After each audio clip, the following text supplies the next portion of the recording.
میکائیل ایک ایسے فرشتے جن کے حوالے سے انتہائی پراسرار اور حیران کن باتیں مشہور ہیں۔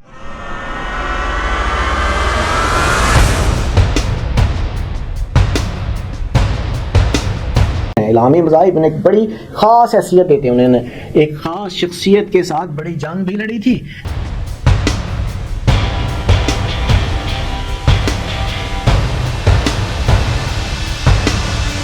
وہ جنگ تھی کس کے خلاف اور نتیجہ کیا نکلا تھا؟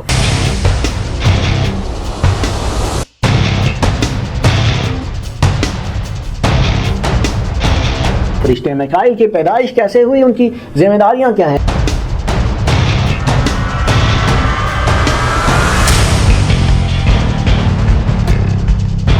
وہ کرتے کیا ہیں، رہتے کہاں ہیں؟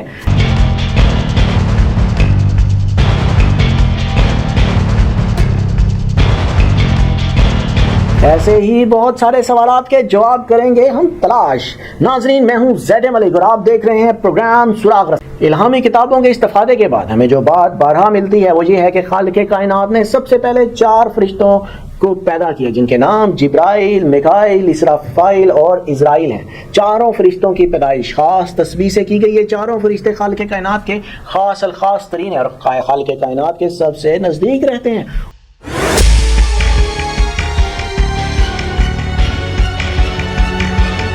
اور جیسے ہی خالق کائنات کوئی حکم جاری کرتے ہیں اس کو بجا لانا ان کا کام ہوتا ہے۔ یہ چاروں فرشتے تمام فرشتوں کے سردار تصور کیے جاتے ہیں۔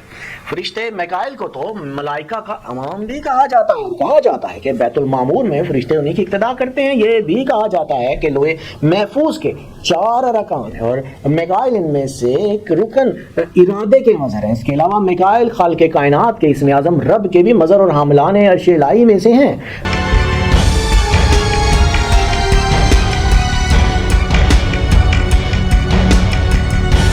حضرت آدم علیہ السلام کو اللہ کے حکم پر سب سے پہلے سجدہ کرنے والے فرشتے بھی ان کو سمجھا جاتا ہے اور اہل سنت اور شیعہ مفسرین کے فرشتہ رحمت ہونے پر بھی متفق ہیں اور یہ بھی کہا جاتا ہے کہ ان کی ذمہ داری پانی برسانے اور اللہ کی مخلوق کو روزی پہنچانا ہے۔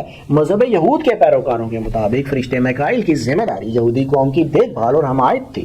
وہ یہ بھی کہتے ہیں کہ حضرت موسیٰ علیہ السلام سے بیابان میں ہم کلام ہونے والے فرشتے میکائیل ہی تھے۔ یہ بھی مشہور ہے کہ حضرت موسیٰ علیہ السلام کی موت کے بعد ان کے جسد خاکی کو لے کر ان کی شیطان کے ساتھ شدید بحث و تکرار بھی ہوئی تھی۔ فرشتے میکائیل کے حوالے سے یہ بھی مشہور ہے کہ ابلیس اجزے کے روپ میں اپنے بہت سارے پیروکاروں کو لے کر آیا تھا اور تب فرشتے میکائیل کی سے ایک بڑی جنگ بھی ہوئی تھی جس میں میکائیل نے انہیں شکست فاش دی تھی۔ قوم لوط کو جب عذاب دینا تھا تو تب بھی کہا جاتا ہے کہ فرشتے میکائیل ہی کی ذمہ داری لگائی گئی تھی، جبکہ فرعون کی ہلاکت میں بھی فرشتے میکائیل کا ہی کہا جاتا ہے کہ فریضہ بھی انہی کا تھا۔ جب حضرت ابراہیم علیہ السلام کو حضرت اسحاق علیہ السلام کی ولادت کی خبر فرشتے حضرت اسرافیل سے معلومات لے کر فرشتے جبرائیل تک پہنچانا بھی انہی کا کام بتایا جاتا ہے۔ احادیث کے مطابق جنگ بدر میں مسلمانوں کی مدد کرنے کے لیے بھی فرشتے میکائیل موجود تھے، جبکہ واقعہ معراج میں براق کو لانے کی ذمہ داری بھی انہی کی بتائی گئی ہے۔ نبی کریم صلی اللہ علیہ وسلم کی وفات کے بعد ان کے جسم اطہر کے پاس ان کی موجودگی اور جنازے میں شرکت کرنے کے حوالے سے بھی دعویٰ کیا جاتا ہے۔ کتاب مقدس میں میکائیل کو فرشتوں کا سردار کہا گیا ہے۔ مسیحیت اور یہودیت کے مطابق میکائیل خالق کائنات کے مقرب اور بڑے فرشتوں میں سے ہیں اور انہیں میشل کے نام سے یاد کیا گیا ہے۔ یہودیوں کے یہاں فرشتے میکائیل کو ہمیشہ سے قوم یہود کا مدافع اور حمایتی تصور کیا جاتا ہے اور ان کا رتبہ ان کے یہاں فرشتے جبرائیل سے بھی بالا تر ہے۔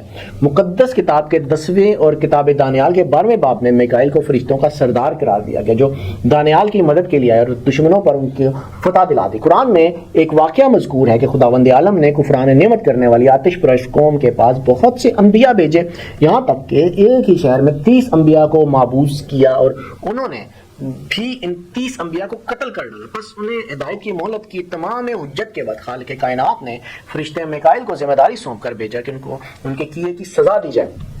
تب فرشتے میکائیل نے کہر الہی کا مظہر بن کر ان لوگوں کو کہت و خشک سالی سے دوچار کیا، سوائے چند افراد جو اللہ کے اہل عبادت یا اہل توبہ تھے، خداوند عالم نے سبھی کو تشنا و گرسنا، بھوک و پیاس کے سبب ہلاک کر دیا، اور اسرائیل نے ان لوگوں کی روحیں قبض کی۔ سرکش و دولت مند قوم کی دولت و خزانے کو زمین میں نکل لیا۔ مذہب اسلام میں فرشتے میکائیل کو ہمیشہ فرشتہ جبرائیل کے ساتھ بھائیوں کی مانند کھڑے دکھایا گیا۔ کہا جاتا ہے کہ خالق کائنات نے ایک لوح اسرافیل کے سامنے قرار دی تھی جس پر ان کا حکم لکھا جاتا تھا، پھر اسرافیل فرشتہ اس سے میکائیل تک پہنچاتا اور یہ جبرائیل کو القا کرتے، اور پھر یہ بھی انبیاء اور پیغمبر اکرم تک امانت داری کے ساتھ پہنچا دی جاتی۔ بہار الانوار میں یہودیوں کا ایک دعویٰ لکھا ہے کہ خداوند مطال و سحر و جادو کو میکائیل و جبرائیل کی زبانی حضرت سلیمان علیہ السلام کو تعلیم دیتے تھے۔ حضرت سلیمان علیہ السلام کے دور میں ٹیکنالوجی انتہائی عروج پر تھی، ہو سکتا ہے اس ٹیکنالوجی کے حصول میں حضرت سلیمان کو فرشتوں کی معاونت حاصل رہی، اس پر انشاءاللہ جلد میں ایک تفصیلی پروگرام بھی کروں گا۔ ناظرین، فرشتے میکائیل کے حوالے سے تمام مذاہب کی الہامی کتب جو ہیں وہ متفق ہیں، وہ انتہائی مقرب اور خالق کائنات کے نزدیک ترین جگہ رکھنے والے فرشتے ہیں۔ جیسا حضرت جبرائیل علیہ السلام کو مقام حاصل ہے، ویسا ہی حضرت میکائیل علیہ السلام کو بھی حاصل ہے، اور یہ خالق کائنات کے انتہائی اعتماد اور قربت رکھنے والے فرشتے ہیں جن کو سب سے اہم ترین ذمہ داریاں سونپی جاتی ہیں۔ یہ وہ فرشتے ہیں جو تمام فرشتوں کو لیڈ کرتے ہیں اور ہر حکم بجا لاتے ہیں، اور فرشتے کائنات کی ابتدا اب سے لے کر اب تک کے تمام واقعات کے گواہ ہیں۔ ہر نبی پیغمبر سے یہ ملے اور ان کی قربت میں رہے، اس قوم تک گئے جنہوں نے نافرمانی کی، جہاں ضرورت پڑی مددگار بنے، اور جہاں ضرورت پڑی وہاں جنگ اور تباہی لے گئے۔ یہ خالق کائنات کی آرمی کے روح رواں ہیں اور قیامت تک زندہ رہ کر اسی طرح حکم بجا لاتے رہیں گے۔